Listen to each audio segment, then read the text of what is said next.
And we're also broadcasting live on Akaku. So mahalo to all of you online or watching on our TVs at home or at your home. This evening we have some very key topics. So mahalo to all of you who are here, including those of you who came to the earlier meeting with the Department of Health. Their public meeting with residents of Wahikuli,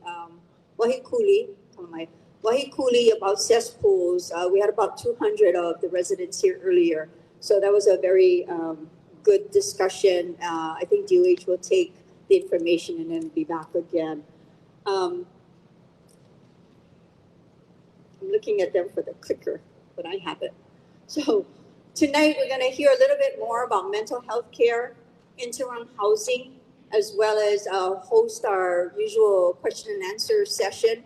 If you have your cell phone on, please put it on quiet. If you need to take a phone call, we ask that you take that to the outside and then hold your questions to the end. We'll try to get to everyone as much as possible. I will say we are going to answer at the Q&A session a couple of questions, or one question that came up about water, for the Department of Water Supply. So we have here the Deputy Director, and he's going to help with that. I will also announce that there was a request for a homeowners meeting, just a meeting so that we can address the needs of homeowners. We are working on that and look to have it in a few weeks, in the beginning of April.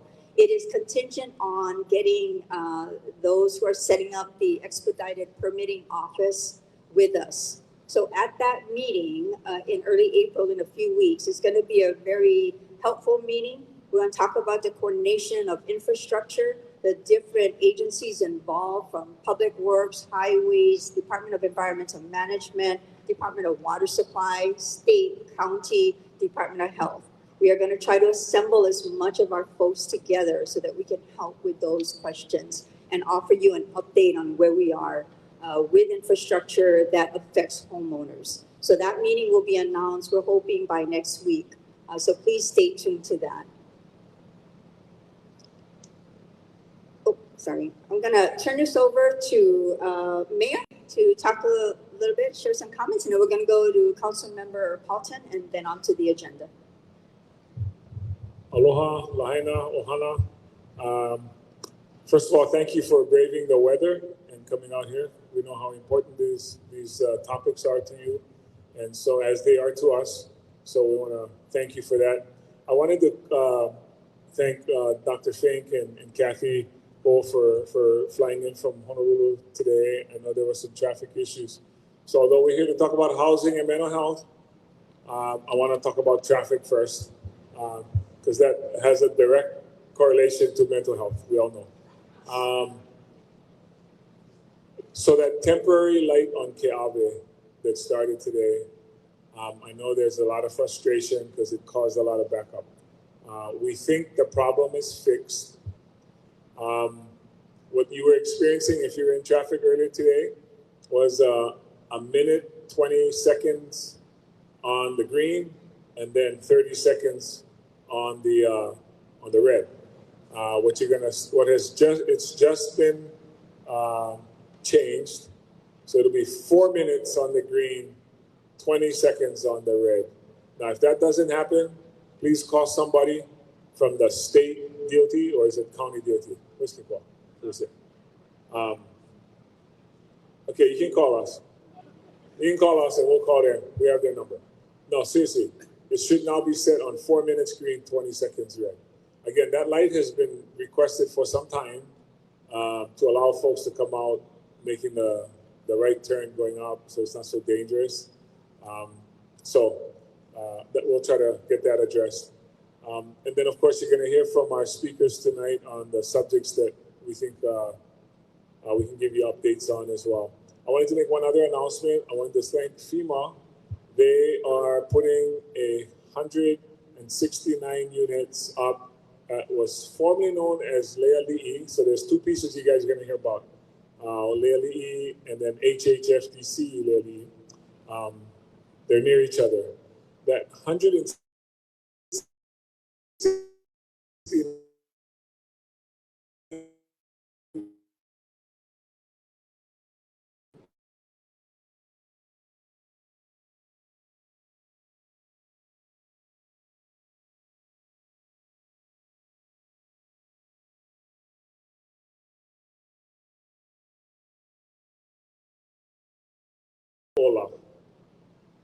Okay, so we're going to ask you guys this at the end of the meeting tonight to see who remembered.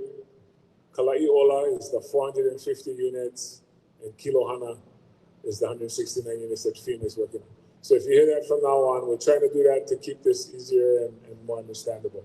So those are the announcements I wanted to make tonight. We'll get right to the presenters. I'd like to introduce your council member. I want to thank our advisory members who are here. I saw Laurie, I see Kim. I don't know if Kaliko was here tonight, but thank you guys, your advisory members working hard in the community for us. If there are any others here I missed, I'm sorry. I don't see any of the others right now. Okay, I'd like to introduce Tamar Paulton, your council member.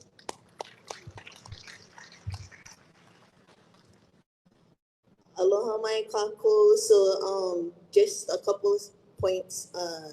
The Kala'iola one is the one that we had a town hall meeting last Tuesday about. So the Kilohana is a different one, more towards the Kaia'ula o Kukuya development that's going on right now on the north side of Keawe Street. But other than that, I just wanted to say, just we're seeing little bit progress, and just remember that to have made it this far is a huge accomplishment on everybody that's here tonight. You guys are doing it, one step on. At this point, it's our lifestyle, and so lucky we live Lahaina. Lucky everybody around us is our community, and don't be afraid to lean on each other. I did want to point out Tia Hartsock over there. She's from the Governor's Office of Wellness, and she has people ready to deploy for mental health needs as well. So there's nothing at all wrong. This is a huge crisis that all of us went through collectively, whether your house burned down, your office burned down, if your friends, your family, and it's okay to not be okay, and it's okay to ask for help, and help is available. So if you want to go through me, I have her phone number, and she said don't be afraid to reach out. See, she's nodding. And so it's okay to not be okay, and that's how we get to being okay, is by just reaching out for help. So if that's all you can do, that's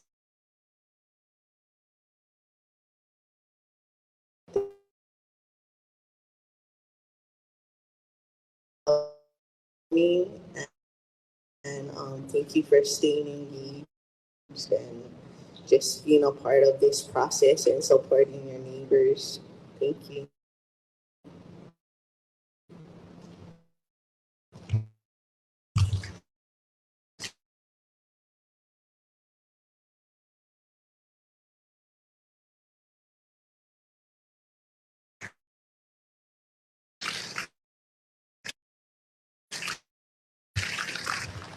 Include one of our 6 focus teams coming. Actually, I want to start off by talking about traffic as well. One of my other hats with the county is Deputy Director of Trade on Keawe Street. They didn't have to call them on your behalf. So the second, it was stood up, who is in the County Department of Housing and Human Concerns.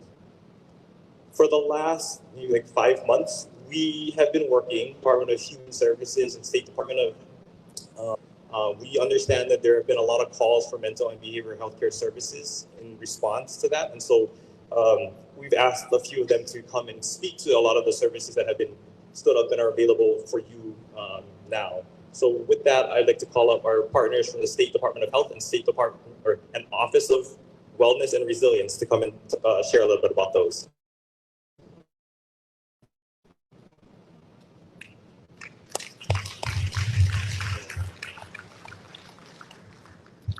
Aloha mai kako. My onea hanau is Lanai, but I've been raised on Maui and spent my whole life in Maui County.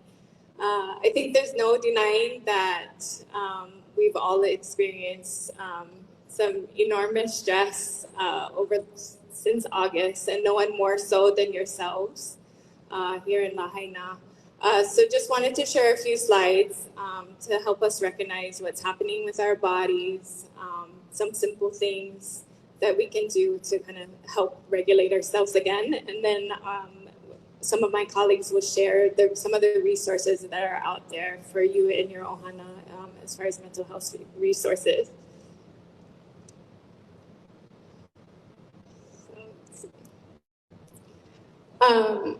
When we experience a threat, our body releases hormones, cortisol, adrenaline, that helps us to react.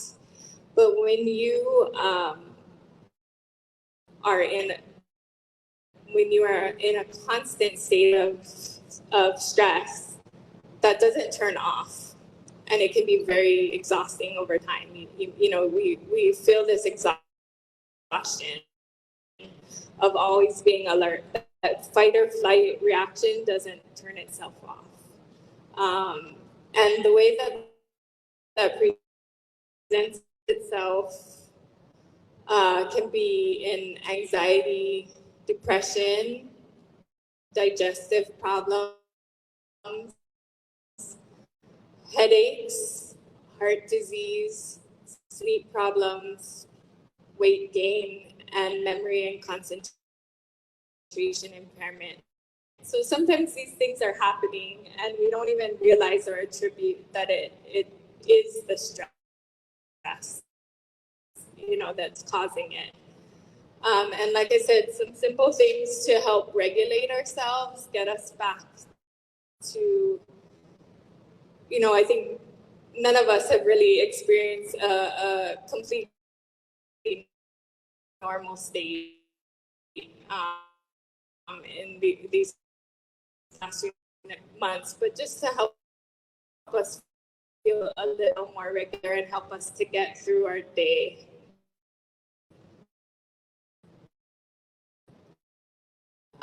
So connecting with loved ones and friends,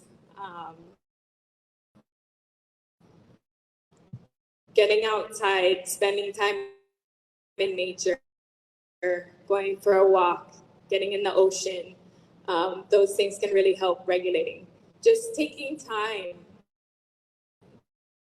even for 3 deep breaths, to really recenter and ground yourself. Participating in wellness activities.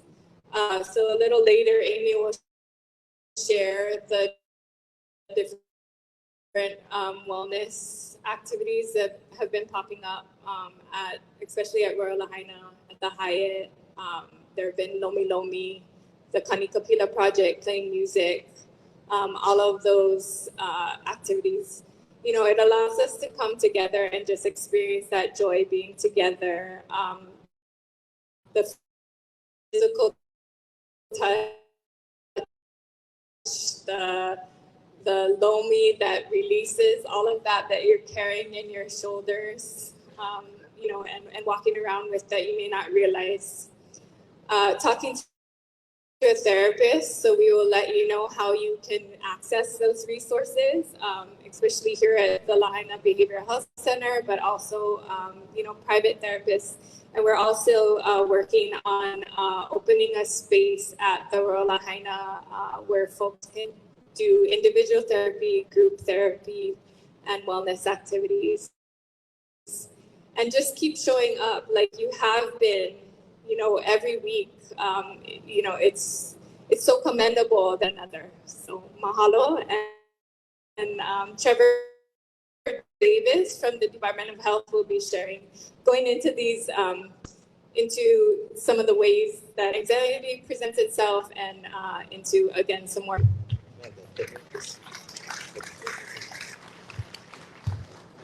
Mahalo, Kea. Aloha. I'd like to share with you my self-portrait. stress is a really difficult thing because it looks different to every person, and we don't always recognize it in ourselves. And it becomes anxiety, and we start to have some of these types of physical symptoms. We may have racing thoughts. We may have nausea, lack of appetite. We may start to feel really shaky. You may sweat. You may have difficulty swallowing. Lots of different physical symptoms that you probably wouldn't necessarily just think this is because of stress. This is because of all of the things that I'm having to deal with right now. And so approximately 48% of adults at some point in their life become, and things like this community has gone through, the nature of how it goes. And so one of the things that we want to talk about, healthy ways, and a way to cope, that it's a way to things, but it is in any types of other coping mechanisms. And so then 6 adults use in passing, they may use more and more, and they start to have difficulty managing it on their own. And so we'll talk about how to kind of work through that. And then depression. Depression can look and feel a lot like anxiety. They're not the exact same thing, but depression comes with sadness. It comes with hopelessness most of the time. It comes with a lot of difficulties with wanting to withdraw, wanting to isolate yourself, wanting to just find ways to avoid anything that could cause another stressful situation that just makes it worse. And that is the trick of depression that messes with people so much. Because when you isolate, when you withdraw, and you get into a situation where you're just avoiding things and you're not connecting with people and you're not engaging in your community or engaging in your relationships, depression can turn into a spiral, and we don't want that to happen to anybody. So how do you know when it may be time to reach out? If your thoughts, if your emotions, and your behaviors for usually at least a 2-week period start to be really different from the usual for you, not the usual for other family members that are judging you, but for you, what is your usual? Is this different? And if so, is it caused by some of the things that you've heard? Do you have some of those types of things that you're feeling inside? And are you dealing with that stress? You may notice that the way that you function at work or at school or in even getting to appointments or going and seeking a resource, that you struggle in ways that don't make a lot of sense to you when you really think about it. And so anxiety, depression, those things can cause that to just become far worse. You may start to experience slips in just carrying out your daily routine. If you have a pretty normal routine for yourself and for your family, and it starts to kind of fall away here and there, you miss one thing that you would have normally just done, and it was automatic for you, and now for some reason it's just not. That can be a sign that there may be an issue. And if you start to pull back from relationships, especially the really healthy, fulfilling, meaningful relationships to you, if you pull back in your engagement and how you're connecting with someone, that's when it's time to connect with someone. Connection really is the number one way through a lot of these things. And what that can mean is a connection with a family member, with a friend, with someone that you trust, a neighbor, someone else in your community, or it can look like a helper of some kind, a caregiver, a therapist, someone with lived experience that's gone through this also. It really doesn't matter what you fill in the blank with as far as who you're reaching out to, just reach out. And when you're experiencing stress at the level of anxiety and depression, it's the hardest thing to do. But I can't encourage you enough that if you're feeling any of these things, it may or may not be anxiety or depression. It really doesn't matter whether it is or not. If you're reaching out and connecting with people, it's going to start to feel better. It will help you get through your day. And really it takes a lot of strength and a lot of guts to reach out to people when you're struggling. And I just hope that you all will, and that you'll encourage others to as well. And part of the way that you can do that, if you're not struggling yourself, but you see people around you that are, is to continue to reach out. Maybe it's to someone you know, but maybe it's to the person that's ringing up groceries for you. They look like they've got kind of an odd look on their face and it doesn't seem right. Ask them if they're okay, because as the counseling person said, it's okay to not be okay. And so hopefully we can just offer a brief ear, or at least let someone know we're in this with you. Whatever it is, if we're together on it, you're going to be able to be stronger getting through it.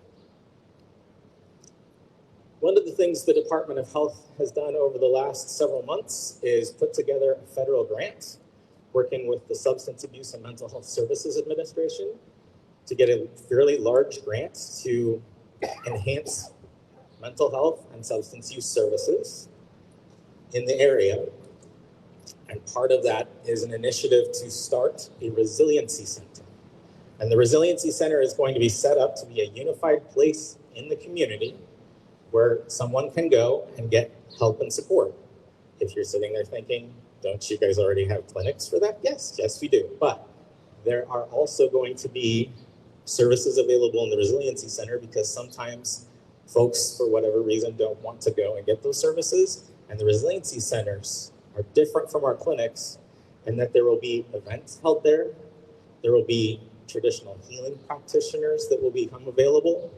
There will be group events that happen there, all in the name of healing, all in the name of trying to address the stress and the ongoing difficulties that you've been having.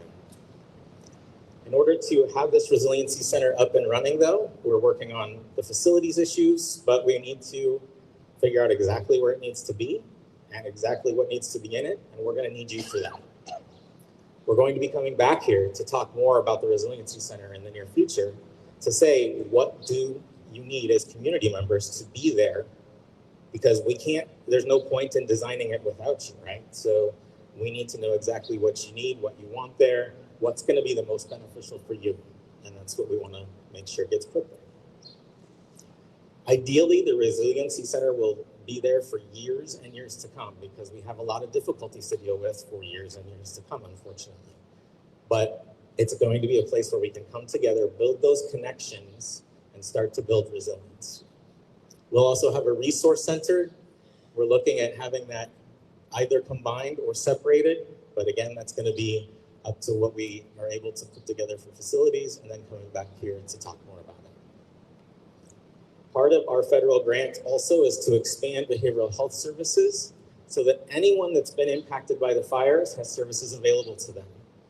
So these are just a few examples, but we're going to be putting together skills training, peer-to-peer support, traditional healing events and services, as well as individual, couple, family, and group therapy, where the peer-to-peer support is bringing people together and training community members to be able to reach out more effectively and communicate, and just try and get folks to warm up to an approach and get support in some way, shape, or form.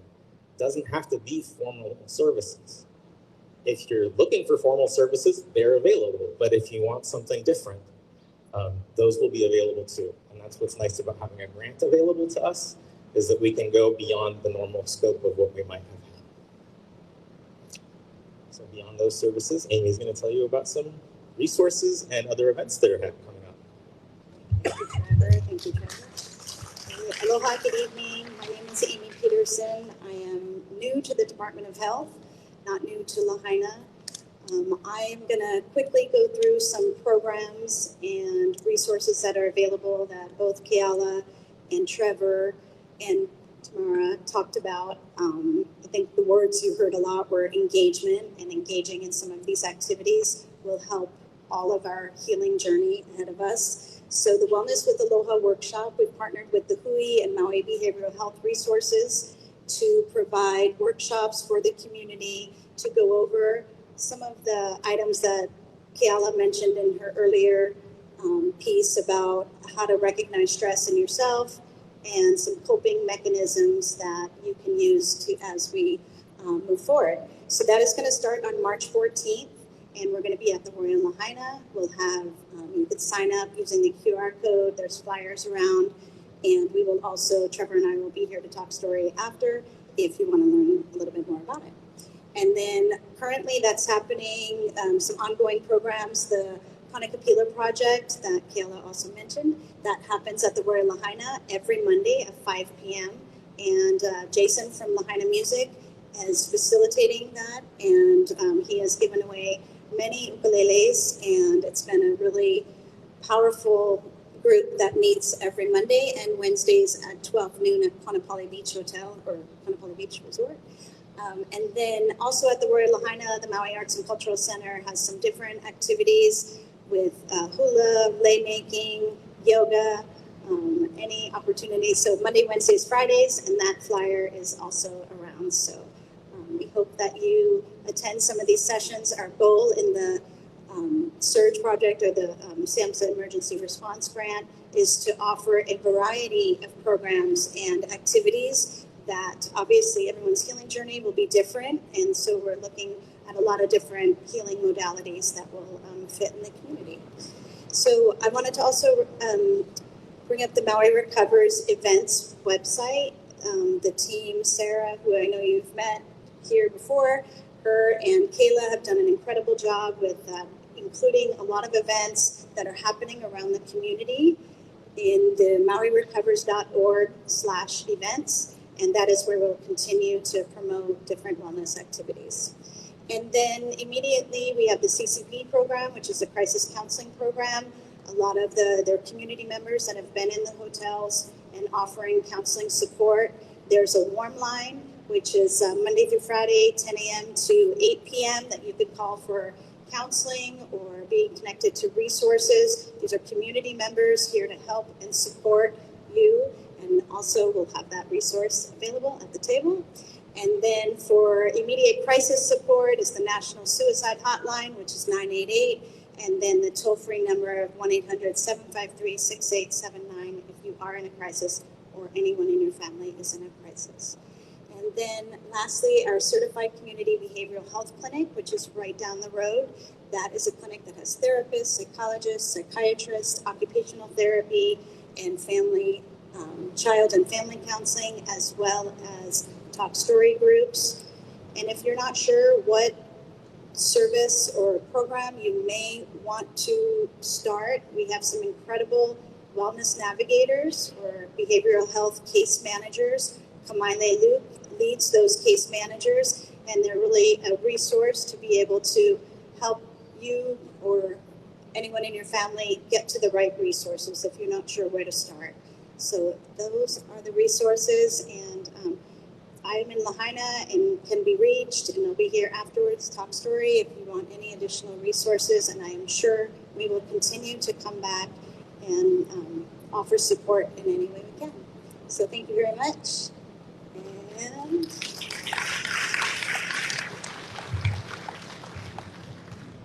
we told them to stay in this box because all the social media people watching online and the camera couldn't follow them. So aren't they doing a good job? They're staying in the box.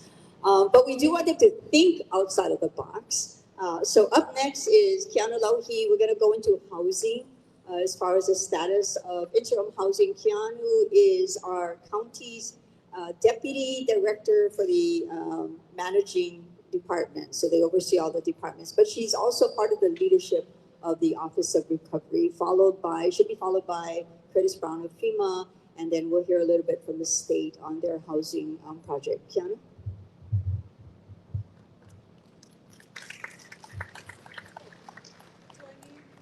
Do I need the slide advancer? Hi, good evening, everyone. I'm going to do my best to stay in the box and not use my hands too much, but no promises. Okay, so I think this has been sort of an anticipated meeting that we've been meaning to have with all of you folks, and we'll continue to have dialogue. And I know some of you were here for a discussion in the Wahikuli area.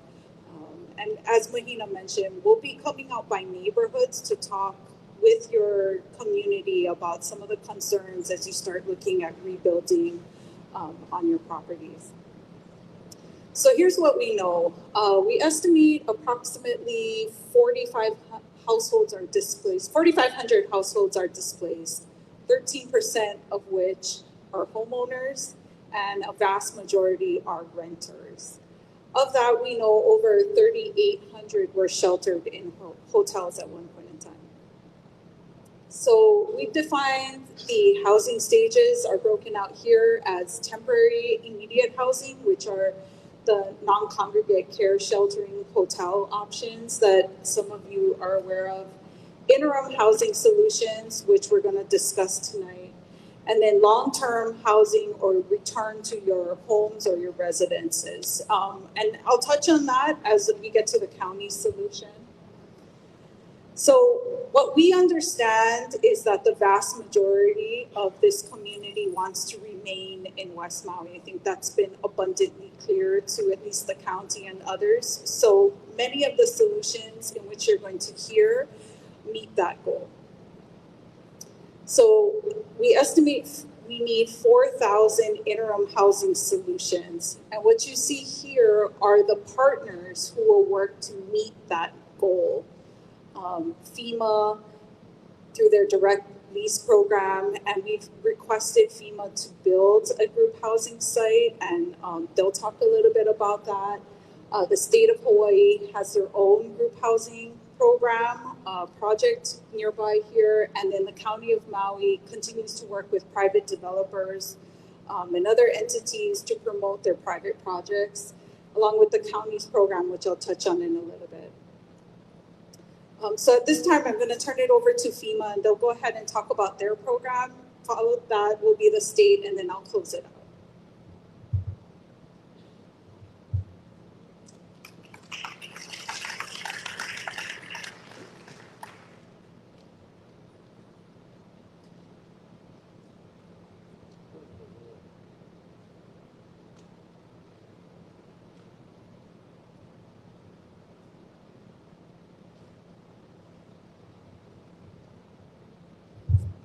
Aloha, everyone. We did have a slide there that depicts the Kilohana site that the mayor mentioned earlier. First, mahalo to the mayor for your support for the name.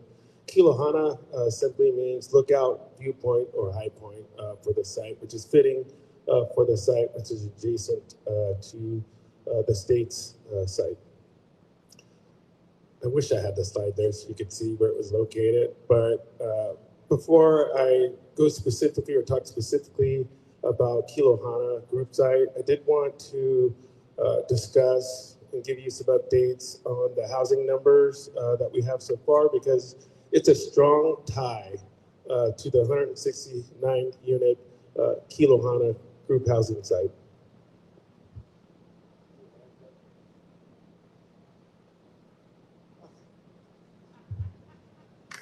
Voila. So there it is there. Like I said before, I just want to go over our direct lease numbers, because our direct lease numbers tie strongly to this 169 unit site. So you know, because we've told you over the last several weeks, FEMA secured over 1,300 units. To date, we've housed 378 households in those 1,300 units. And so our goal is to house 300 households per week until we get those 1,300 units secured to the households in NCS hotels. That's important to remember, because it ties strictly to this 169 unit group housing site. The group housing site is approximately 3,600 acres. The 169 units, majority of those units are for single households. And so if you think about the 1,300 units that we have, they're for multi individuals and families. And so primarily this 169 unit group housing site is going to be for single households. And so it's important when you get the phone call from FEMA to be matched to a unit, that you take that unit. I know that the units aren't perfect. We wish we could find you a perfect unit, but that takes time, and we want to ensure that you're housed prior to the end of the FEMA program. So 169 units, mostly single individuals in those units, adjacent to the state housing units, which is 5,500 units.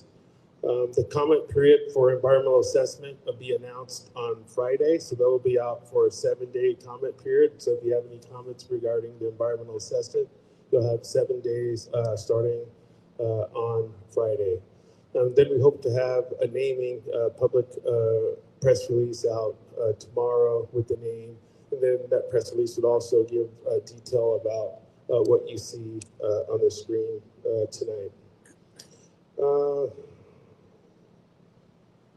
And then the last bullet that I have is that, as Francis from the state mentioned to the prior households that were here for the cesspool meeting, we will be, as we were last Saturday at the Sheraton, we'll be at the Royal Lahaina this Saturday to support the resource fair to help match individuals with the 1,300 units that we have.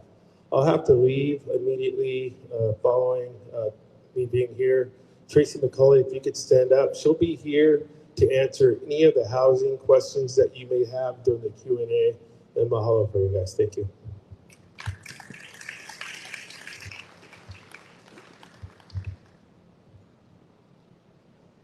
Aloha, everyone. So I'm Joseph, never Joey Campos. I'm the Deputy Director of the Department of Human Services for the state of Hawaii. I don't recognize some of you, so I'll just give you a little bit of my background. You know, as I always say, Maui County is very near and dear to my heart.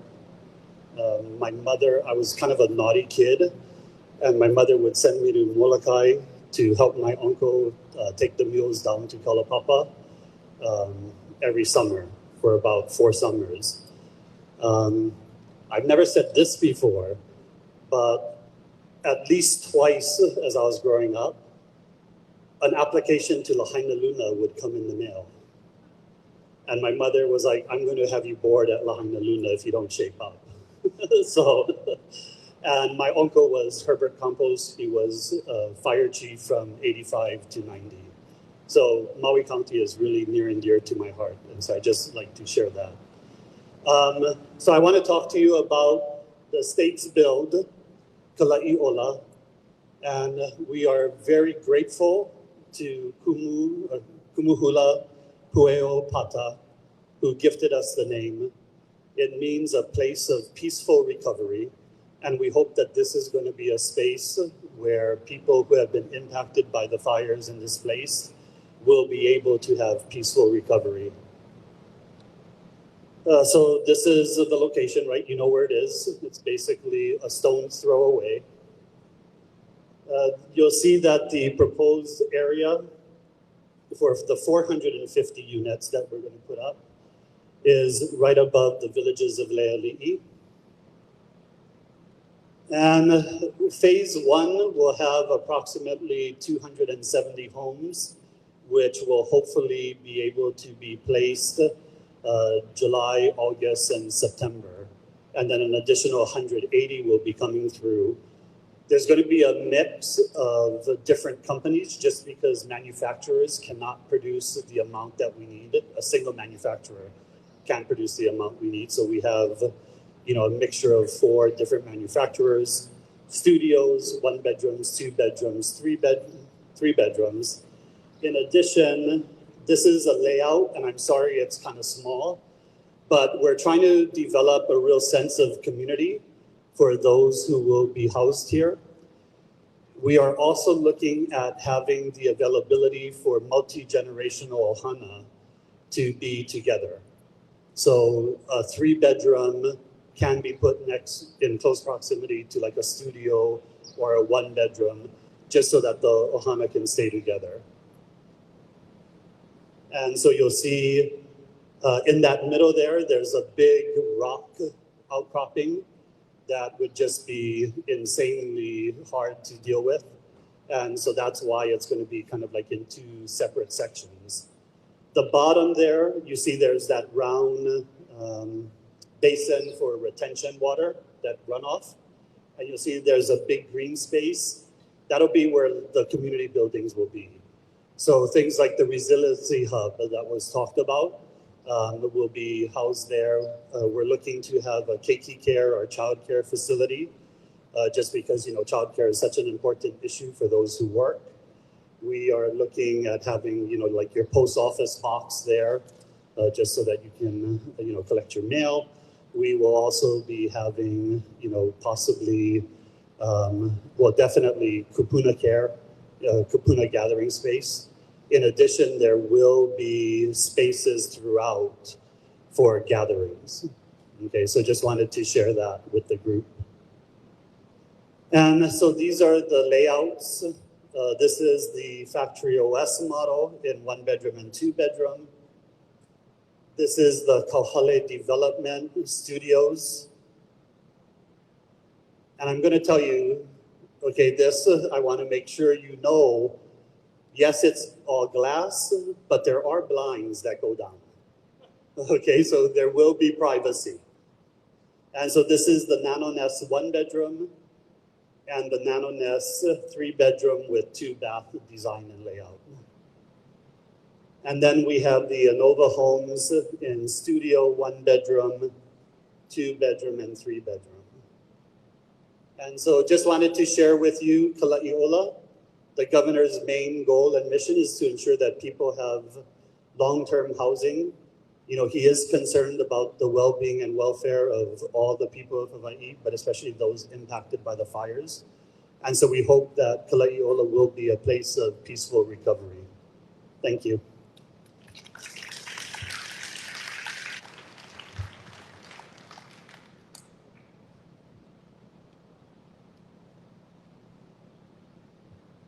While they switch back the slides, since he mentioned Lahaina Luna, I don't know what it says about my father-in-law, but he was a boarder there.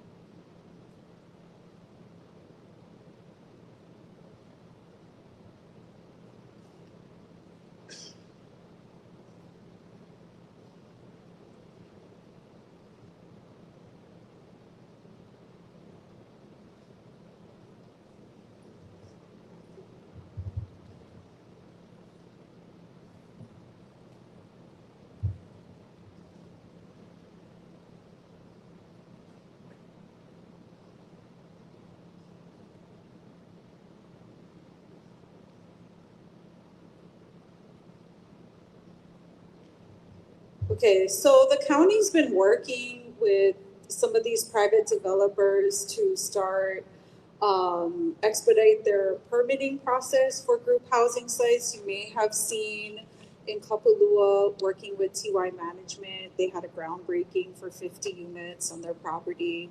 Continuing to work with Ohana Hope Village, that's the parcel near King's Cathedral in Kahului. In Napili with Holomua Initiative, working with some of our developers, Ikaika Ohana. That's the development that was already under construction before August on the north side of Keawe Street.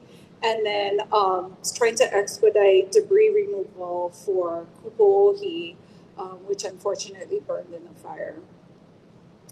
So, and there's a lot of other smaller projects that the county continues to work with developers or entities with to expedite their permitting for temporary structures.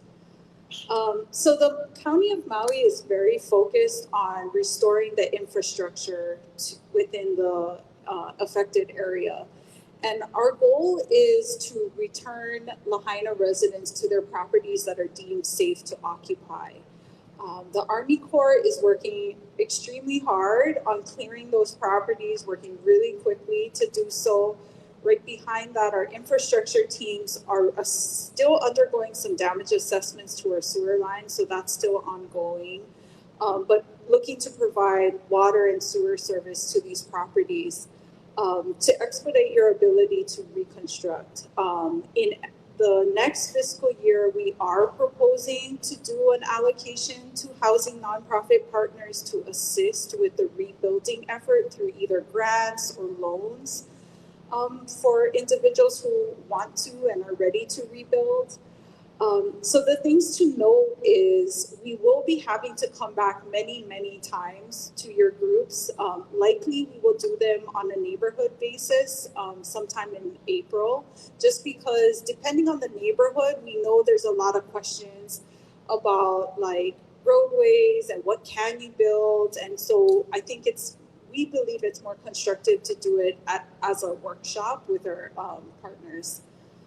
So what you see at that bottom is the county's expedited permitting center. If any of you have had the pleasure of filing a permit with the county, we're not that quick. So noting that we have selected a vendor for expedited permitting to help us with the reviews. Yes, that is exciting. Thank you, Snay. So we're looking to stand that up next month. Noting that we're going to come back to you many times to discuss the process and what are your options. And so you'll hear more from us very shortly, but our goal is to create opportunities for you folks to start rebuilding on your properties. I'm sorry, what's your question? When? It depends, like if you go back to this slide, when your property is deemed safe to occupy and we have infrastructure available. What's that? So we're still going through damage assessments. We're hoping that your properties will be cleared by early next year and that we will have some infrastructure in place at the same time. You're welcome. Thank you, Kiana. And again, our team will be here to be available, but we're going to open up the floor for a question and answer period at this time. So I'm going to call Cynthia Lalo for assistance, if that is correct. Okay. We keep changing our mic runners. All right. So we've been taking questions for any of our resources. Folks, just raise your hand and we'll get to you. And then our team will also be here. I will say that if there are questions for Joe Campos, who could have been a Lahaina Luna alum, but he was a good boy, according to his mom, so her threat didn't work. But he has a plane to catch. So first, I'd like to ask, are there any questions for Joe Campos on the state's project? Raise your hand if you have a question for Joe. Okay, I got two right here, sit there in the front and in the white tank top. Okay, go ahead. Joe?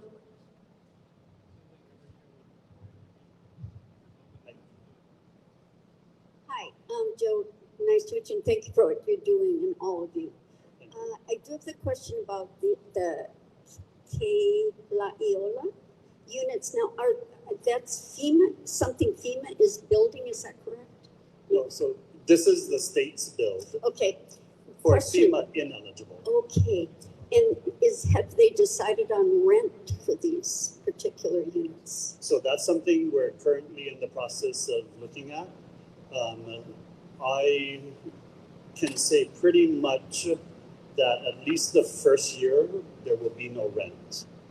Okay, at least that's where we're at right now. You know, things can change, but even if there was to be rent, it would be, you know, extremely affordable. You know, just to cover like the utilities. You know, so that's something that we're in the process of looking at. FEMA ineligible. I think Ms. Kathy covered my question, but I just want to make sure. So those units are temporary, long-term. Are they for affordable for us to buy or for renting? Can you make that clear, please? Yeah, Thank you. Yeah, okay, thank you. So right now, what we're looking at it's a 3 to 5 year life of the project.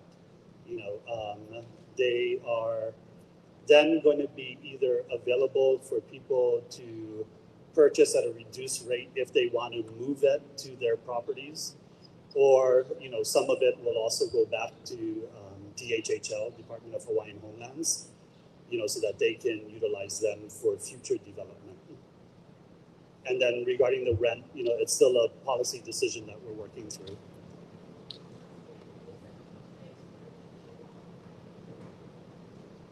Yeah, so probably within a month or so, we'll have the whole process, eligibility, application process, because we're looking at July, August timeframe to have most of them up. Thank you, Joe. I don't know if this question is for you, but those for combined the 620, 619 units, where's the sewer? Where's the waste going? So luckily right now the city is allowing us to connect to county water and county sewer. All the connections, at least on our side of the state, the state's property at Kala'iola, will be permanent infrastructure for the benefit of Department of Hawaiian Homelands in the future. And they will be to code so that we can convert it over to city for permanent. So the new development will have sewer, and my house, which is a stone throws away, is not going to have sewer.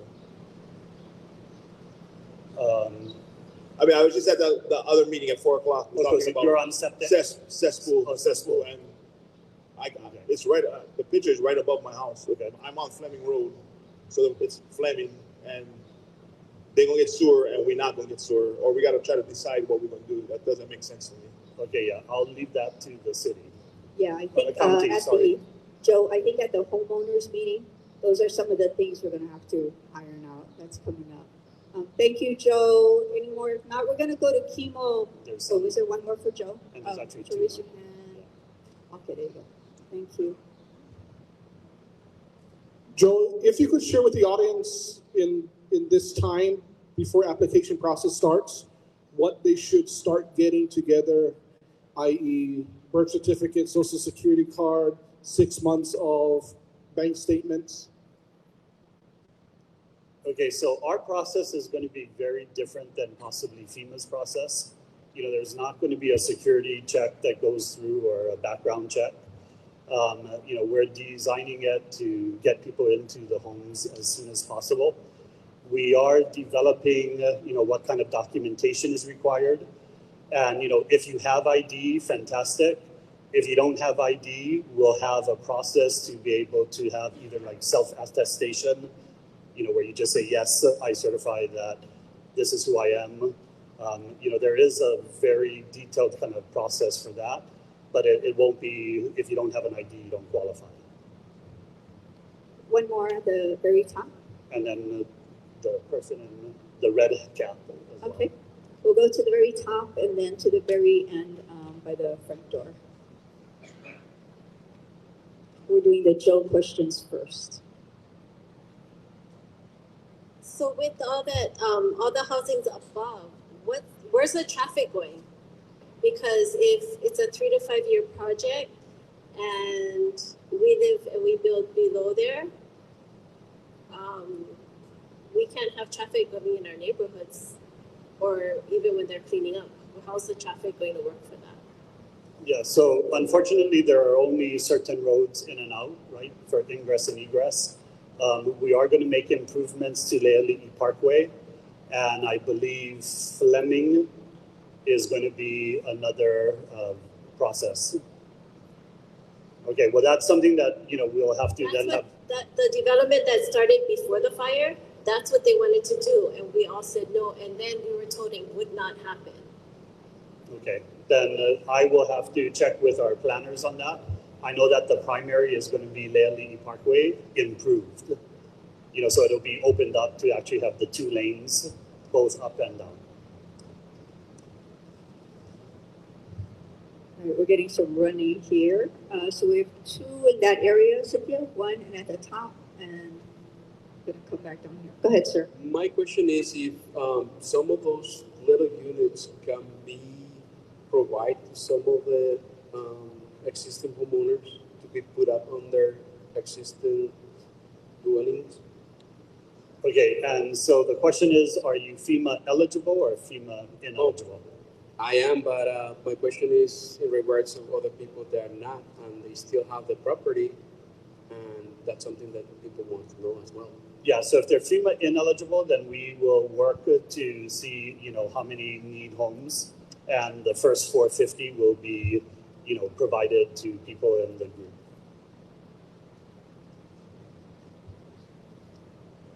Go up there and then back down here. Aloha, everyone. I actually just want to shout out Lahaina Luna Borders and Lahaina Luna because we're very proud. I was a boarder. I didn't even make it all 4 years, but I did graduate from Lahaina Luna. And I know my classmates, some of them come from generations who want to be boarders and who love this community. And thank you, OWR and DOH, for finally joining the party. Some of us have been here for 6 months. I'm actually a mental health specialist. I've spoken to several of you months ago, and every one of you have ignored my concerns. So the people know that they have anxiety and depression. They don't need help recognizing the signs. And I think you're underestimating the resiliency of these people, of our people. And it's okay if I don't get included and I show up anyway. But please understand, if you ask the people, they will tell you what they want, what they need. All of them have been keeping each other afloat.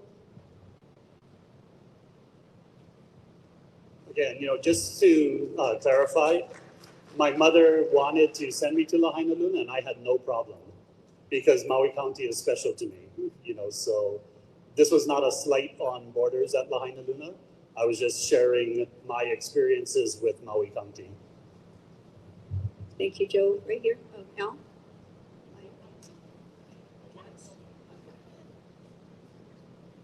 Mr. Campos, mahalo for your patience and time with us today. You're not going to be able to answer this now, but just to plant the seed. The temporary school, congratulations to the Army Corps and getting it built and turned over to DOE. With the information recently spoken about by Kuhio Lewis from Kuna, and there's 1,500 families from the Lahaina that were within that 4,500 block that were displaced are no longer here. They're being helped in other places. Is there an opportunity, if that school sits 50% empty on day one, that there's some flexibility in providing or converting to housing on a shorter term than some of the timelines now? Just to plant the seed. That's all. Thank you. Okay, thank you for that. Thank you, Al. We're going to go to Kim Ball and raise your hand, Kim, so she can. Any other Joe questions?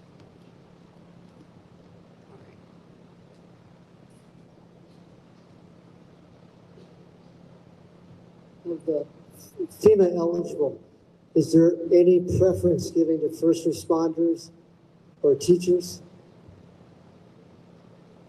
Yeah, okay, so that's a really good point. And as we develop the criteria and the eligibility, immediately right off the bat, it'll be some of those who were beneficiaries that were displaced, kupuna, people with children, families with children, and we can develop further priorities for people, especially the first responders were heroes, right? And teachers are heroes as well, so we'll be happy to take that into consideration. Thank you, Joe. We have one more question up there, and we're going to go to Kimo Landgraf. I don't think that anybody should be saying that they should have special preference over anybody else. We're all hurt. That's it. No, I appreciate that. Yeah.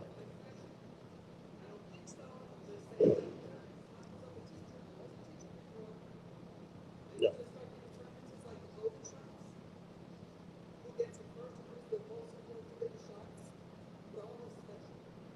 No, I understand that, and yes, every person. People not in my backyard, I don't want the housing back me because I got my beautiful house still standing in Hawaiian Homes. And I don't want you on my road. But we're here. We've been hurt. You guys still have your home. Blessings. Look at your neighbors. We're hurt. Because you don't want us on the road, traveling up and down. You think it's not enough transportation? So I think the question should be directed to our speakers. So we mahalo for all thought, mana'o, and questions are welcome. Again, Go ahead, let me just respond. Sure, go ahead. So thank you for that. All people are special. Unfortunately, at this moment, we only have the 450. The governor is committed to building more because we want to make sure that all people have long-term housing solutions. Okay, I just want to say that we're all here for the same thing. You're not here for yourself. You're not here for your family. I mean, look around here. It's all the family from Lahaina. You know what I mean? We were from Lower Lahaina when the fire was. So don't come. I don't want to hear you guys crying about this and that, what you lost, 5 home, 4 home, and you're a teacher, you're a fireman, you're a policeman. No such thing like that. There were children that lost their life in that fire. There were people running, burning. I witnessed that because I was one of those people that ran for my life, me and my wife. So, and we pass people that we see every day, all my neighbors. And that was the last time that we saw them. Okay? So no go come over here and don't speak for yourself, speak for everybody. You know what I mean? We're all in here this together. We move forward together too. You know. So your home, like what's important to you, to all of us here, is right in front of you. It's your wife and your kids and your parents. It's your family. The home is what? It's all trash. All those things are trash. And then they want to put us somewhere else. You know, you guys are FEMA. You have the county. You have Red Cross. And you have the state.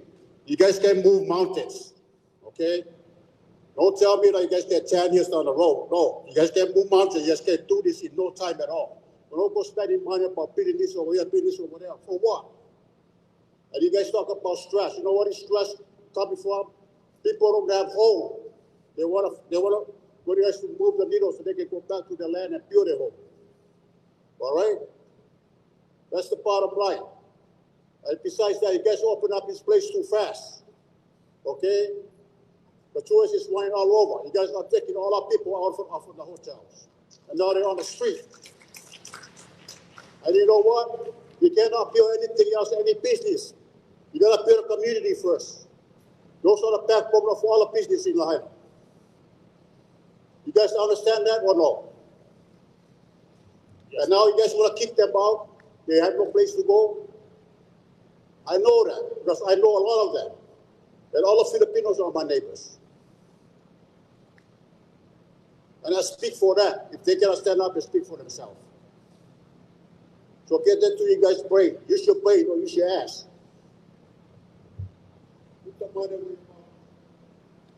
Thank you.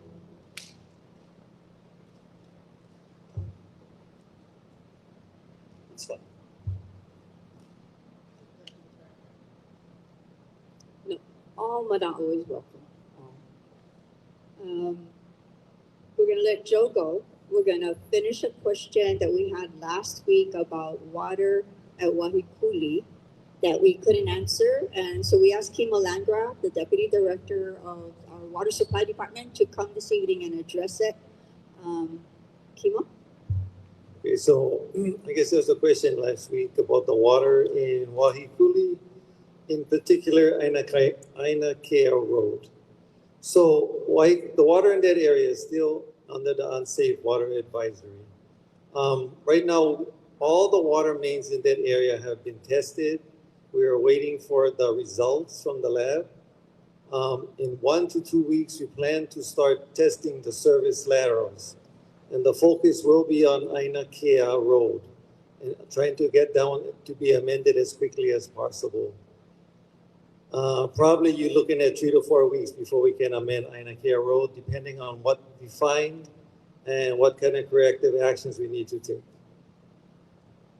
Since we have Kimo here, any water questions? Okay, Great. Oh, where did our other microphone go? Did we lose? Oh, sorry, up there. Go ahead. Up there and then down. Oh, wait, hang on. Can you hold the mic? Yeah. So just so the online people can. Hello. So I used to live Kaiula Okupohi. That's a Kaikohana that has helped to build homes. Their building right across the street is Kukuya, and they want to transfer us over there. But for some reason, the state is giving hard time to transfer. We went from 86 families to 35 families, and you guys are giving us hard time to transfer there. And I want to know why when we all lost all our apartments. Because that's what we were told by the owners, that the HFDC is giving hard time. So my question is, why when we're all survivors from the wildfire, and there's going to be 200 units, and we heard that you guys want to open up to lottery, why? It's only should be for wildfire victims, no lottery. Okay, I think that's going to be a FEMA housing question. So we'll let the water director go and call up FEMA. Where did Curtis go? And then we'll go back to water. Okay. All right. Thank you, Kimo. Don't go too far. I think we still have Kimo questions.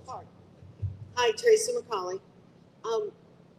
We don't have anything to do with the lottery, with an apartment complex, with lottery or anything like that. That's not a FEMA project.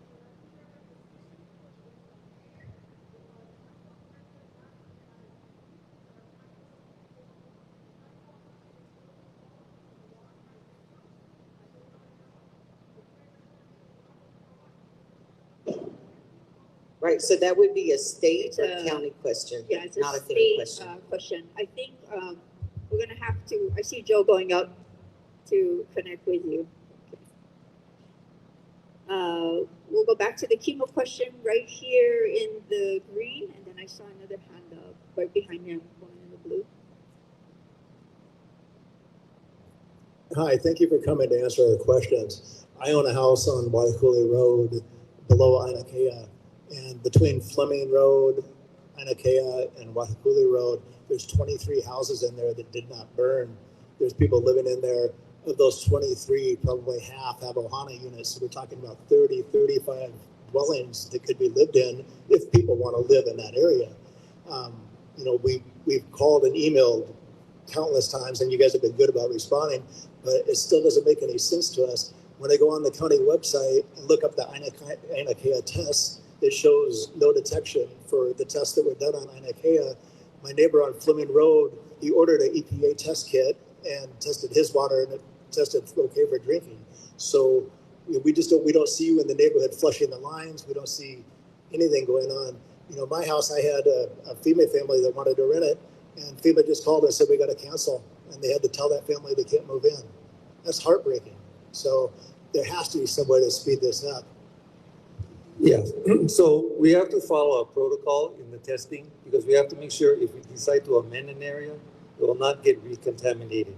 Because that whole area has so many burnt structures, we have to go in a certain order so we can clear each one. And yes, we know all the houses where they are, and that is the focus in the next couple of weeks.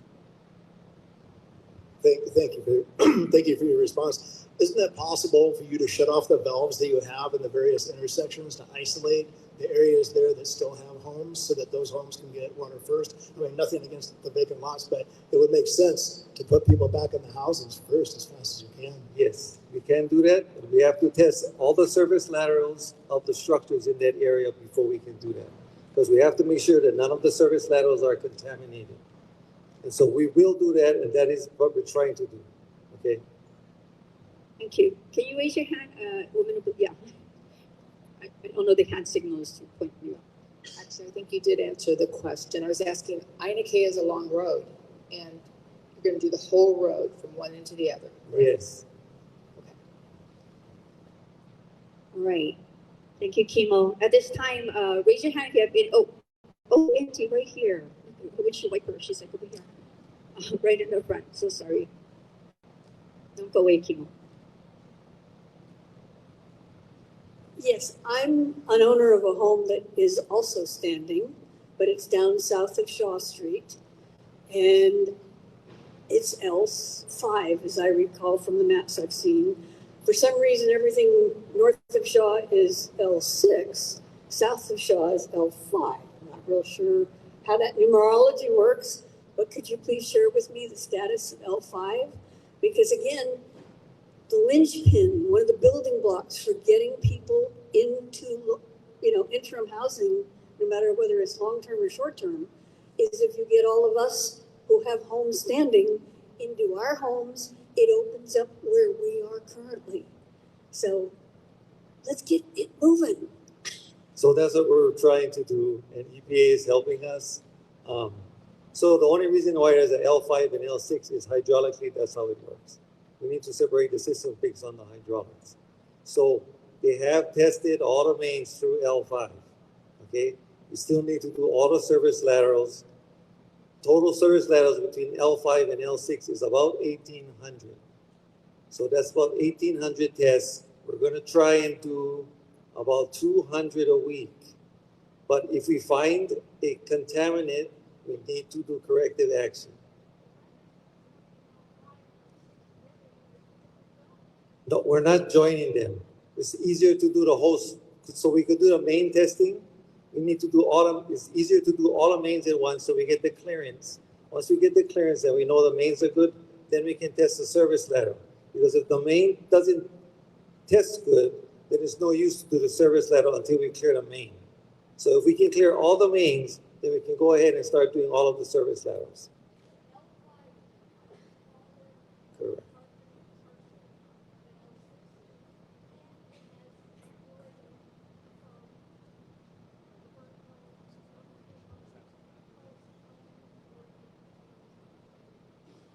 Yes.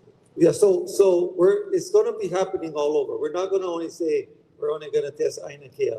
We will start with that one because there are going to be more teams. So we'll be going in L5 as well as L6. So we'll be going to all the areas in L5 and L6. Yes, because it was easier because the majority of the houses weren't there. The problem is there are so many burnt structures in L5 and L6. There's a lot of contaminants that we got to make sure aren't there. And we need to protect the system and protect the community. I understand what you're saying.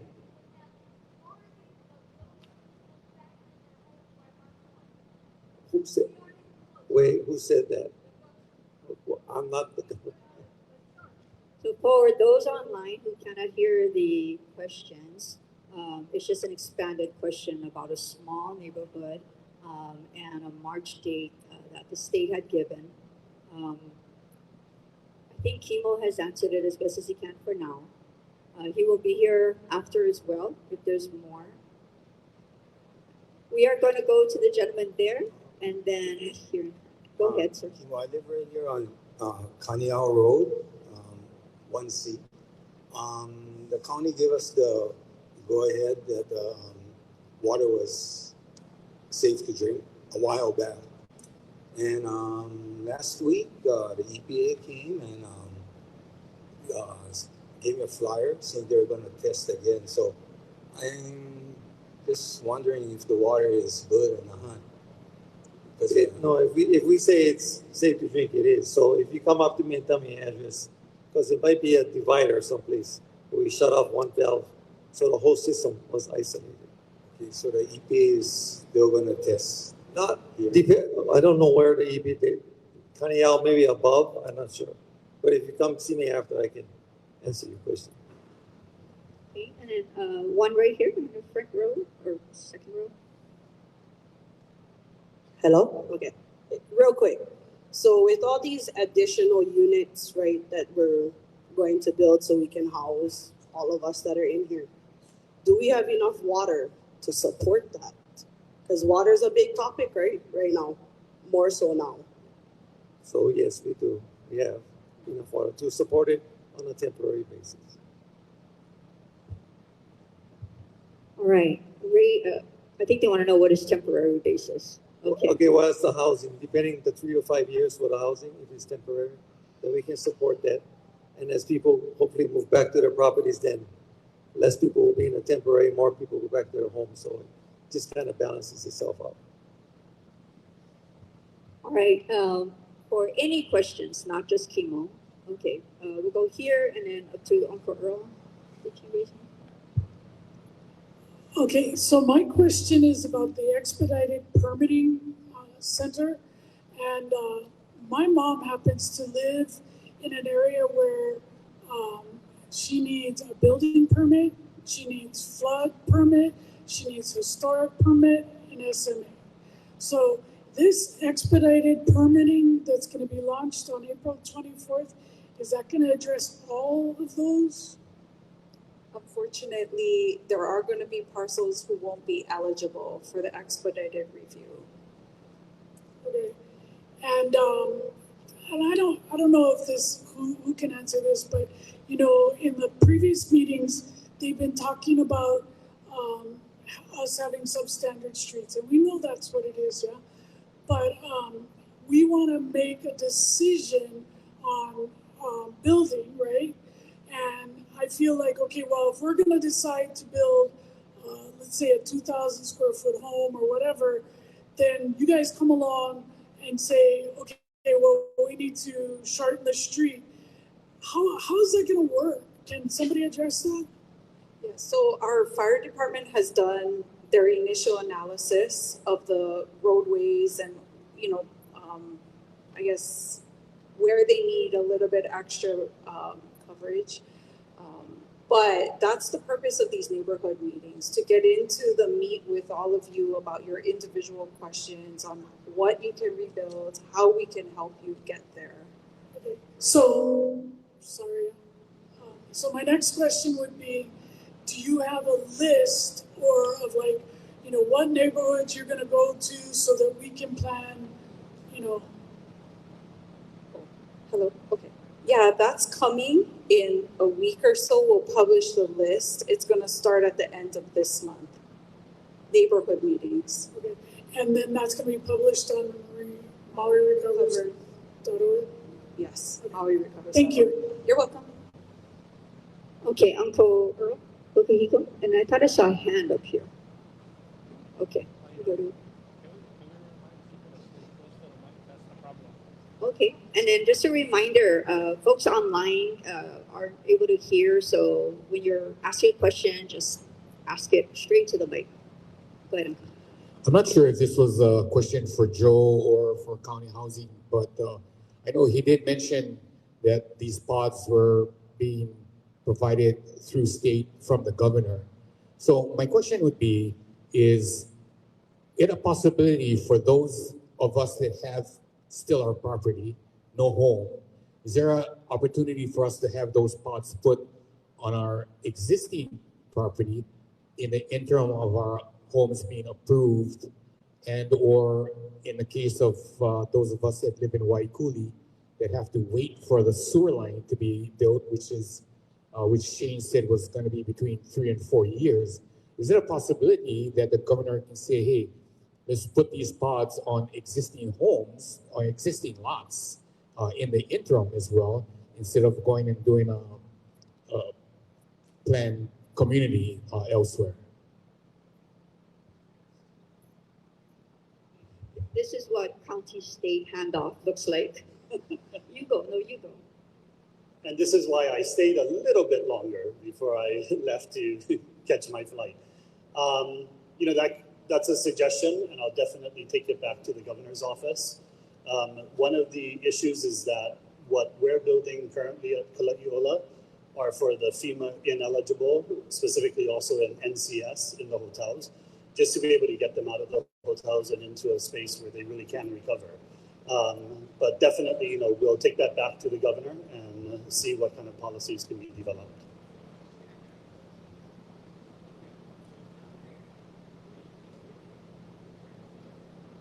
Right, but you're also FEMA eligible, right? No? Oh, okay, with the yeah. Okay. Okay, then that's something that we're going to need to fully have a discussion about, because that's like with the insurance ALE or right alternative living expense. Okay, so we'll definitely have more discussion as things progress. Okay. Hi, I was just wondering, you had mentioned that some people won't be able to use the expedited permitting process. And so how do we find out if we can use that? What are the regulations, or because we would need to go ahead and start with the long process? Oh, hi. So your question is about if you're not eligible for expedited permitting, How do they find out whether they could be or not? yeah, so we're not quite ready to talk about the expedited permitting.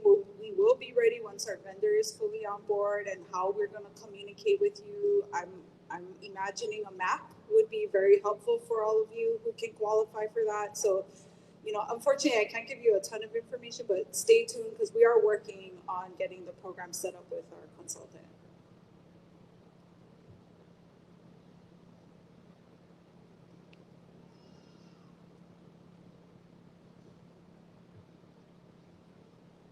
Go ahead with your question, sir. And then Cynthia went right up here. So I have a question that I've been asking from the start. Me and many other people. I have a friend that is a condo owner here on this side. He wants to lease his place, but can't. He wants to lease his place to a fire victim, but can't because FEMA will not allow him to designate the tenant. He feels he must approve the tenant for HOA rules. That's question one. So if I could address that for you. Because federal dollars are being used, what we have to do is we have to adhere to fair housing laws. And so when we do that, what we do is we have everyone who's eligible and we are meeting those individual needs with those individual owners. It doesn't mean that someone who, because if I understood the question correctly, he's identified someone who wants to rent it. Have they considered using the continuing temporary housing assistance, the financial dollars to rent the property? That's another program that FEMA offers. I think he's trying to go this route, right? Having FEMA, going through FEMA, filling out the forms and applying to be someone that participates in the program. And he knows a fire victim that he wants to place in his unit. His property is in one of those kind of high-end properties, so he's held responsible for whatever happens to the property. If there is some disturbance to the property. Yeah. Some type of violation to the HOA rules. I do understand that, but I think very much like we heard the emotional comment earlier about everyone is suffering the same way. I don't want to show preferential treatment to one that I cannot show to another. And so what that leads us to is that we do have the financial assistance, the continuing temporary housing assistance, which is the financial dollars, and they certainly can enter into an agreement with each other. Now, this owner also makes an interesting point. He's saying because he knows this tenant, he doesn't need to do the background check. He could take that person and put it into his place immediately. And he certainly can. He certainly can do that, but not under our direct lease program. They can certainly enter into that agreement between and that's themselves. because of the Fair Housing Act. That is correct. Question two, why can't FEMA? I feel like I'm on a talk show. Why can't FEMA and CHNA? No, why can't FEMA let CHNA act as a property manager so they can arrange the lease, but get funding from FEMA? Now, there's lots of West Side short-term property owners who will not participate unless they can pick the tenant because these are $1 million properties. Sure. I'm gonna use a lifeline. So I'll take that. I'm Mary Simpkins with the Red Cross. I want to let you know that we are in grateful partnership with Council for Native Hawaiian Advancement to address the households that don't qualify for FEMA assistance. So that's exactly what they've done through Red Cross funding and support to house all of those households, and they are all now in their 1-year lease through that program. Is there a part 3? No, that's it. But what about these? You said these are people that don't qualify. What about those that are qualified? Okay, and then we're gonna go to. So those are people that did not qualify for FEMA, whether their citizenship status or through some other reason they didn't go the FEMA route. So that's when the Red Cross partnered with Council for Native Hawaiian Advancement to place those households. Thank you. And this one last couple with the water situation, we were told that the Kala'i Ola will have enough water for 3 to 5 years. But we're also told tonight that those places after 3 to 5 years may be turned to Hawaiian Homes Commission and maybe sold. So that's a hiccup in that plan. If after the 3 to 5 years, now what we're going to do with those, this Kala'i Kilohana and Kala'i Ola, if there is not water to those properties are there. Just an observation and hearing that tonight. Thank you, sir. We're gonna go here in the middle, and she's been waiting patiently. And then we're gonna make Cynthia run back over to that one and take 2 questions on that side. In case you're wondering why we don't run more microphones, these mics are connected to our social media feed, so that's why we're limited that way. Go ahead. Hi, thank you. I was here tonight specifically because I've been hearing a lot of rumors about them moving. I was in the mill camp, the old mill camp behind the sugar mill stack. Could you hold the mic right on you? There you go. Behind the sugar mill stack and that little mill camp area where a lot of people passed away, where the infrastructure was very, limited. We've been hearing rumors that we were going to be moved, or our parcels are going to be moved, or things were going to be set back in, and that was going to be addressed here tonight. Well, that definitely is a rumor. We'll put that in the rumor part. It may be an offshoot off of our earlier discussion about as the planning for some neighborhoods get through and the infrastructure work and the safety needs need to be addressed. We're not there yet. Mayor and others have talked about the need to expand the roadways that would affect some of the properties in those areas. We are not there yet. I don't know where we got the idea that we would be talking that up tonight, but that has definitely been discussed. But first, infrastructure, current conditions, community planning, neighborhood planning, and then we'll get more and more closer. Thank you for that rumor question. Go ahead on the top. So I have a question. So I am FEMA for direct lease. Do you guys communicate with the owners how much children, if they have pets? Because I'm doing a background check and they asked me if I have children when it's in my FEMA case, first of all. Second of all, you guys are placing us out of West Maui when we don't ask to be out of West Maui. And you guys stopping the bus for our children. So how are we supposed to even get them back and forth to school when we all have jobs, second of all? So you guys should really be looking in putting that hammer down, like the governor said, for West Maui, because we never asked for any of this, so it should be only in West Maui. This is the second time they keep changing where I'm going to live because the owners keep pulling out.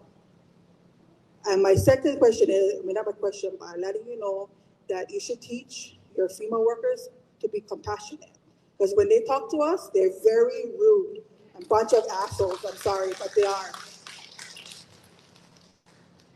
So I'm going to break your comment down into a couple of parts. And I want to make sure that I'm hearing what you're saying to me. One, I will certainly apologize to anyone who has not been compassionate. I don't understand why anyone would be in the FEMA business. Our core values are compassion, respect, integrity, fairness. Had to think the last one. Sorry about that. We should all act compassionately. I do understand that when you've been through a fire, there's nothing left. I get it. A lot of us have worked floods, hurricanes, volcanoes. Volcano very similar to the urban fires that we have. In a flood or a hurricane, you may be able to get something. In a fire, it's gone.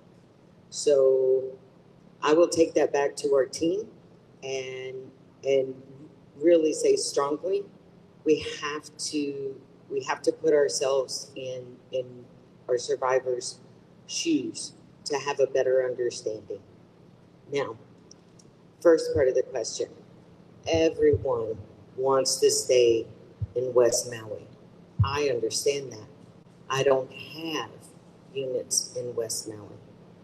So much like the questions and concerns that we've heard tonight about water testing, infrastructure being restored, a lot of the properties that would be available for rent are caught up in that as well. They have to get the water testing. They have to have the infrastructure. We have to be able to make use of those. If I don't have those properties, all I have right now is what's available. I can tell you right now, I have 4 units in Lahaina. 4. There's 2 studios and 2 one-bedrooms. And that's it. That's all I have in Lahaina right now. So it doesn't mean that we're not continuing to look. It doesn't mean that we're not continuing to put our request out there to try to get more. But I don't have what you guys want. And it hurts us. It really does.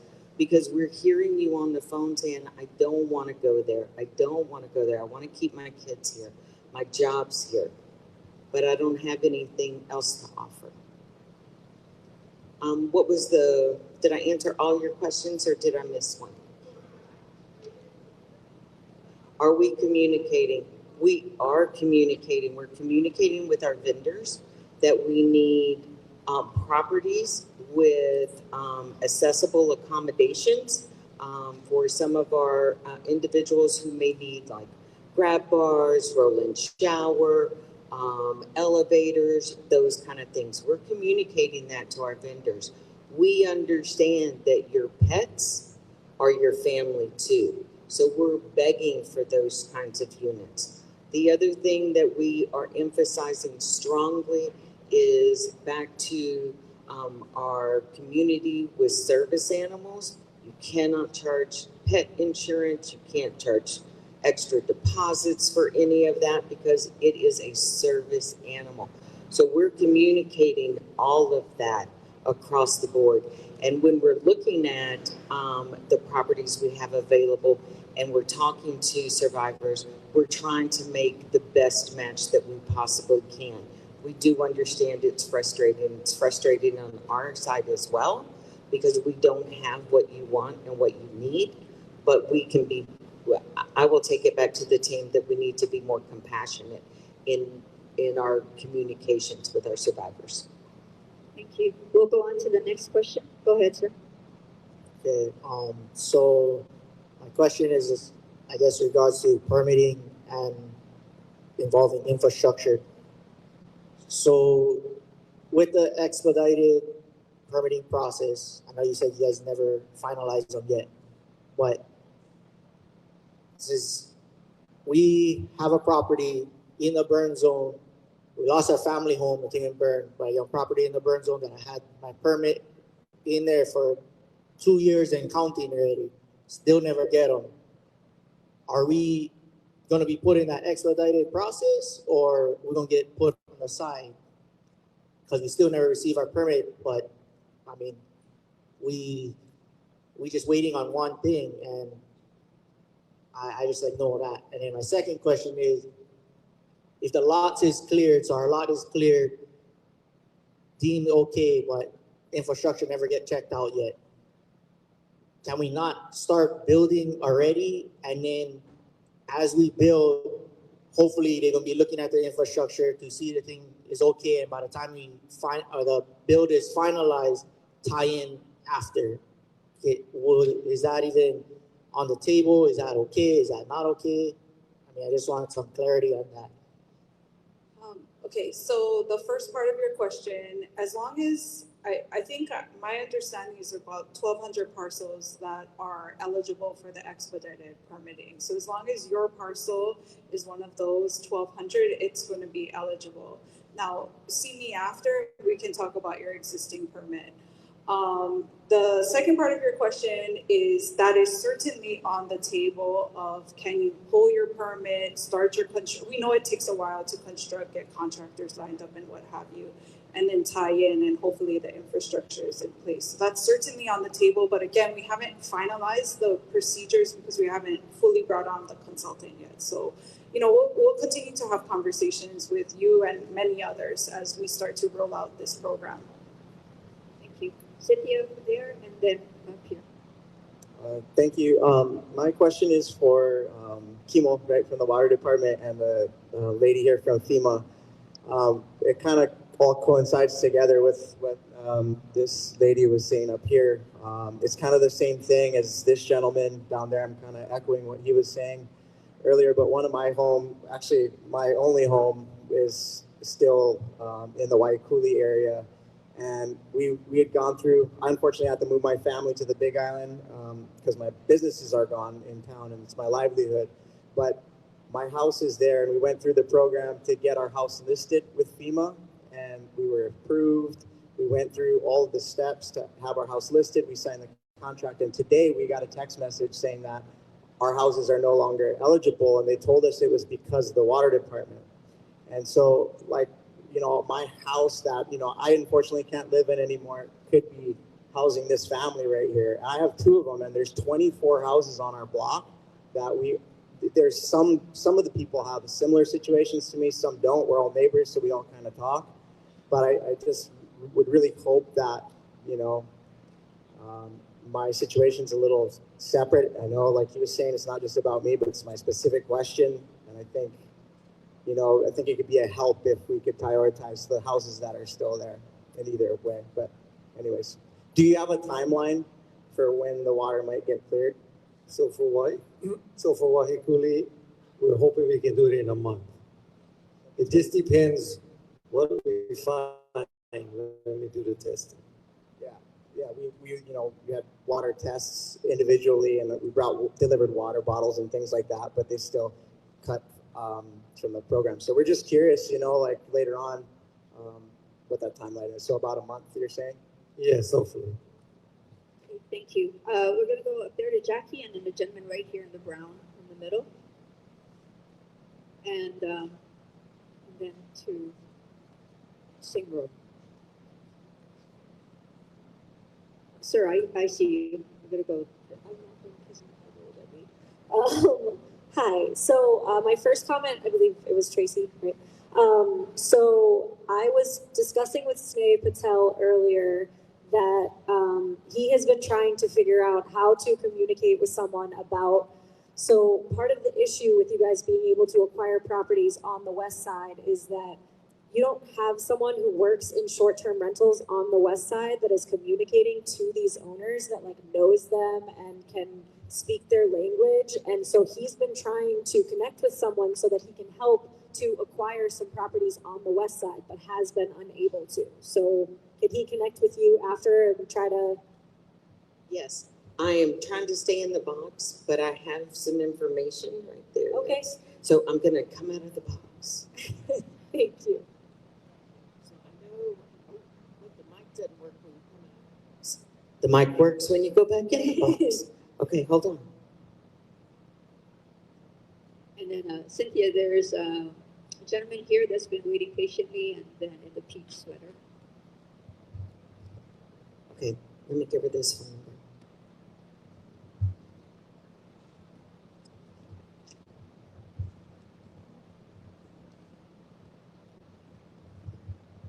Nothing's easy today. Okay. 510-585-8255. 499-6069. And Tracy, whose number is that? That is one of our contracting officers, and she will certainly put them with the right people so that we can have more West Side housing. Because that's really what we need. Are they aware that like the bandwidth has just been really limited with these contracting groups? Like as in every person I've spoken to recently, there's 3+ weeks between each step, like each phone call that they get. And I did alert Todd to that. I've been talking to him about it, but I don't know if he's able to do anything. Are we talking about the steps to get licensed in? No, so are these separate companies?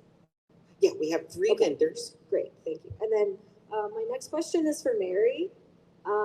So my understanding was that Red Cross was supposed to ask one time at check-in if you're willing to leave. Did I misunderstand that? So I will have to follow up with the details. It is a standard question at intake, and there's a place where people can identify whether they're interested in moving 500+ miles away. And as we've discussed before, that question, if people are not receptive to that option, it should not be a repeat question. So it's happened to multiple people at every check-in, so I just wanted to let you know, because that's sure. Yeah, and I understand that, and I did see your text and relate to our team to just give our teams on the ground a refresher on that. Again, that's a standard question to ask. Obviously, the situation is anything but standard, and we have to really be sensitive to the situation here. So I'll make sure that we're driving that home with our team. Thank you. And my last question was just about what is the plan for the gap between when NCS is supposed to end and when housing things are available? Because we're hearing like the earliest deadline was, I think, June or July. And so, you know, people are still hearing that NCS is supposed to end April 10th. So everyone's just really anxious and stressed out about that. So if somebody could offer some clarity. Sure. So the initial contract with the state was a 6-month contract out from the day of the fire. That's standard. Of course, the initial end date was February 10th, and then FEMA extended that by 60 days. As of right now, we are operating as that end date. Now, the question as to whether to extend or how to address that gap, that will ultimately be with Hawaii Emergency Management Agency. And at this time, I don't have visibility on those plans. All right, we'll go to the gentleman and then back up to the peach, and then we're gonna wrap. If I could follow up, the state has requested an extension. It's under review with FEMA. Thank you, Tracy. Go ahead, sir. My question is regarding permits. Right here. Oh, hi. So everything on the Mackay side of the highway is in the SMA area, shoreline management area. So typically you pull a building permit down there, you have to go through SMA. Part of the SMA is you send it, it goes through planning. Typically planning sends it to SHPD, the State Historical Preservation Society, where it gets lost forever.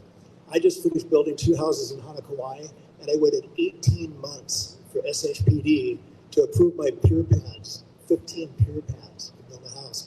So what are you going to do about all these people on the Mackay side of the highway that are all going to get stuck with SHPD? Have you been in contact with SHPD?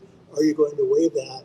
You know, can there be a situation where they rebuild within their existing footprint where they don't have to do SMA, they don't have to do SHPD? And then the second part of my question, my brother lived, his house burned right behind the wharf on Hale Street, just muck of Luakini Street. So the state has this bill going on that they're going to create this board to oversee downtown Lahaina. He's no young guy. I mean, he wants to rebuild his house. So is he going to get all tied up in this planning for how to change the commercial area when his whole little residential street just wants to move home? You know, what are they going to do? And then lastly, there was a code on the books that said that if your house was lost in a natural disaster or fire, that from the day you filed your building permit, if the county hasn't approved it in 7 days, that you're allowed to start building. Is that still allowed? Thank you. I'm going to try to answer all the questions. So the first question is about like archaeological monitoring. Have we been working with SHPD? So the county has an archaeologist who has been working with SHPD, understanding the complexity and the challenges to our homeowners, the additional cost and time. So they are working on a process to expedite or look at the review, what that's going to look like. So first question. Okay, the second one was, help me out here.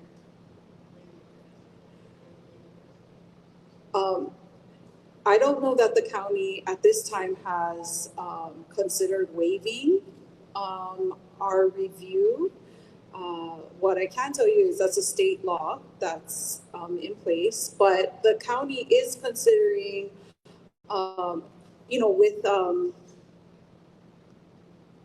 with projects that are not considered development, right? So those are projects, homes under 7,500 square feet. Those will still be eligible perhaps for the expedited review process. Okay, so the other one was the Lele Community District, I believe. It's hard to forecast what the future holds with that. It's not our intention to slow down residential rebuilding, but it will become more complex if the Lele Community District does go into effect, because we're not quite sure who's going to manage the permitting.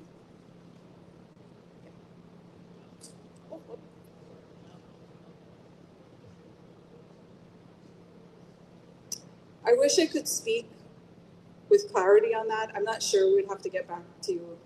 Yeah. All right, we are going to go there, and then Zeke has a clarifying comment to offer, and then we're going to let Mayor Bisson wrap for tonight. We've been at it for a couple hours. Go ahead, ma'am. Hi, aloha. This is for Tracy. Sorry. Hi, Tracy. I'm here. I have a question. So wait, I'm trying to find you. Where are you? Ah, here. Okay. I'm blessed. The people back there helped me today. Thank you very much. But I do have a question. There's still a lot going on, and I have a lot of weight. I had a call, or someone told me from FEMA, okay, they pulled out. The people are not going to give their place to FEMA. But I have understood that there's a lot of places that they're empty and they've been getting payments because they offer their units. That's what I've been hearing, okay? So in my thinking, they're getting paid, and then when we're about to go in, they say, hey, I'm sorry, we don't want that. Do they keep that money, or what's going on? Because So I feel like that's why they're pulling out. No. So let me go ahead and get that rumor out of the way. When we secure a unit, what we do through our vendors is we put a security deposit. They don't start getting paid rent until we license someone in, right? So somebody actually is moved in. And I will be honest with you, we've had almost 300 property owners come back and go, no, I changed my mind, right? And you can't fault tourism, but I think sometimes there may be opportunities where they're making more monies on like a VRBO or Airbnb, and so they choose to pull their properties back from the FEMA program, which then results in us having to make a call to you and say that unit's no longer available. Now I only have this in Wailuku or Kahului, and it makes it hard. It frustrates us. I know it frustrates you, and it may be that you have to go through a background check again, right? Just to stay in the program, but they do not get paid the rental money until we move someone in. Okay, thank you. One more question. Mm-hmm. So now they're sending me to Kihei, right? My husband works double because I have to stay with baby due to she ended up in the NICU when she was born. But now he has to maybe go casual or completely quit a job because of the driving distance. He works overnights. He works 16 to 18 hours a day. And they were able to explain me how I can apply to look for housing, right? Because after you go in, you have to be looking. But we're not going to be able to afford something because we only have one job. Okay, so hold on. So I've talked to the team, and our standard program, let me just say, our standard program is when we license someone in, part of the continuation, the recertification, is you should be looking for some place to rent. Yeah. Hello. That's the goal. Hello. There's nothing to rent, right? So I've told the team, stop using standard protocols. This is not a standard situation. So just so you know, right?